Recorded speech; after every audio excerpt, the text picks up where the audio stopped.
In the show, I want to Yeah. talk about particularly with respect to depreciation in EVs because it is believed that it is on the higher side in comparison to petrol and diesel vehicles.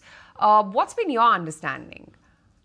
Well, to say it's on the higher side is putting it mildly. Honestly, depreciation is a bomb that's waiting to drop, and it's just we haven't really got proper data right now because a lot of the cars aren't in the pre-owned market yet. Don't forget, the EV wave really started with the Nexon just about 5 years back.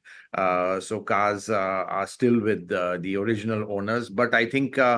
Anecdotal evidence suggests that the depreciation is a huge issue, and clearly this is one factor that is kind of deterring the new wave of EV buyers. You had the earlier lot, which were all evangelists. They wanted to buy the EVs. The second lot is a little bit more skeptical. They're going to weigh up their options with ICE and EV, and I think what's happening is that depreciation is an issue. Don't forget that also all the popular models, something like the Nexon EV, has also been subject to severe price cuts and discounting as well. So that has even further impacted the residual value. So it's not just with the mass market EVs, even the high-end EVs.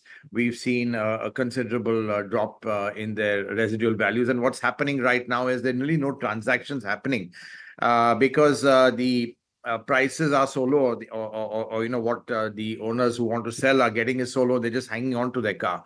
So transactions, not too many transactions happening in the pre-owned space, but early anecdotal evidence suggests it's not a great picture.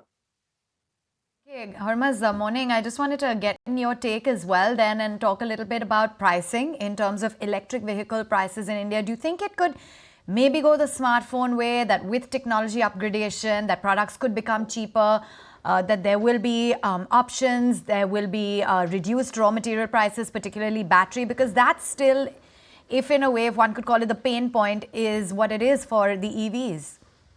Well, the battery prices have come down dramatically, and I think we've seen that effect in the pricing of the new vehicles, especially LFP batteries. They've really crashed. Prices have really crashed after an oversupply in China, and we've seen the Nexon EV pricing, which is really very, very sorry, the Curve EV, which has just been launched.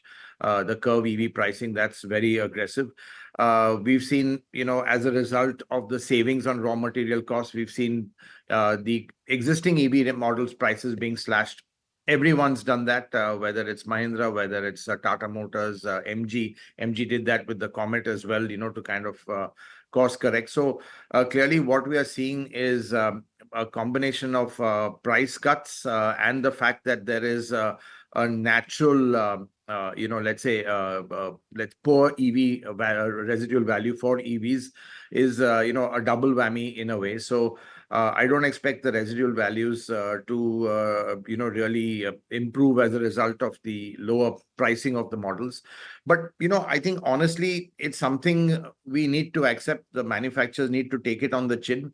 There are huge other benefits of having an EV. I still believe that for city use, there's nothing like an EV, and that a lot of things compensate for the poor residual value.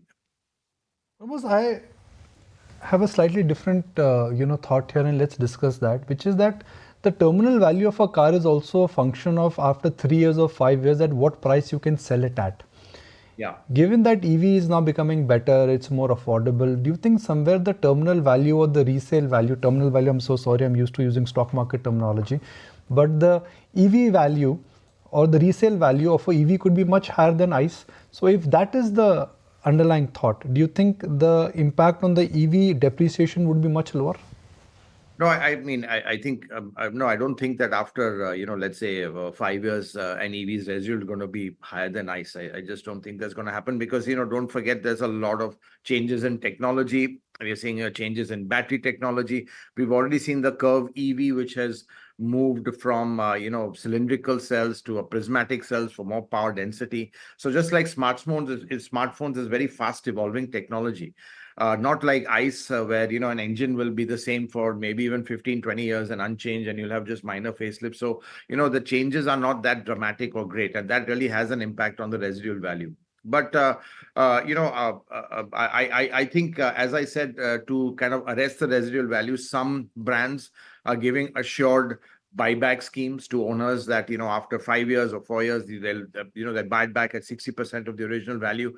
But that can be done for small volumes. Luxury car makers, I think Mercedes has announced something for their EQA on that level. But to do that at scale is going to be very difficult for OEMs, because clearly that isn't the natural RV or residual value for the vehicle, what they would buy it back at. So I think there are challenges as far as residual values go. But as I said, I think, there's a lot of upside to EVs, and I drive one almost every day. And there's nothing quite like it for city use. Second, Hormuzd, and I'm just going to flip this question completely, which is the EV prices in all probability should be headed lower because component costs are down, battery costs are coming down. Battery cost, I believe, is coming down by 20 to 25% on a CAGR basis every year. So do you think somewhere the gap between EV and ICE, which today is neck to neck, will only increase and EVs suddenly will start looking more affordable? I mean, there's a Tata model in which the prices have come down, whereas all other ICE models have taken a price hike. Yeah, well, in the Tata case, clearly there's still a big difference between the equivalent ICE model and the EV model of the curve. So, we really quite haven't reached that price parity yet. That EV might be priced competitively with other ICE vehicles, but like to like within its own stable, despite the 5% GST, it's not the case. But I think definitely the EV prices will come down. And as you said, ICE prices will go up because ICE engines are subject to stricter emission regulations. Now, we've got the specter of CAFE norms coming up, which is going to, make some of the ICE engines also, the ICE vehicles, a lot more redundant, or they'll have to be super efficient. EVs will naturally get more of, let's say, a preference from OEMs, because that's the best way to meet CAFE norms with their zero emissions, or zero tailpipe emissions, that is.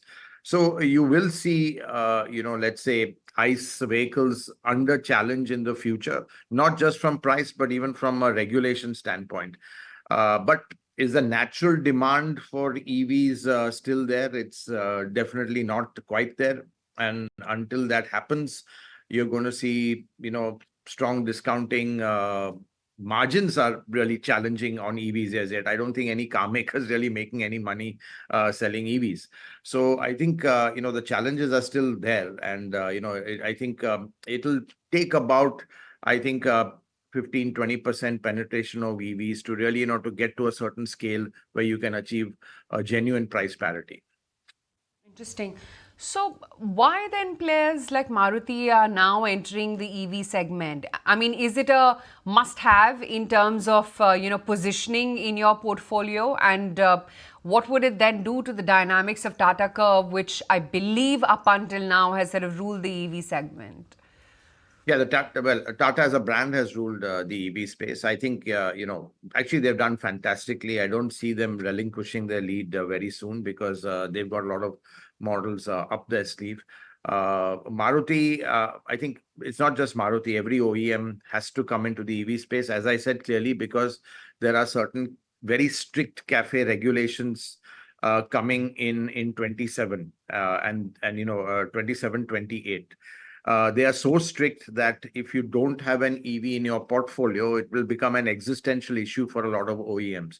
So right now you are seeing that a lot of manufacturers are scrambling to kind of beef up their EV portfolio purely to meet the CAFE norms. It's not necessarily because customers are hankering for them.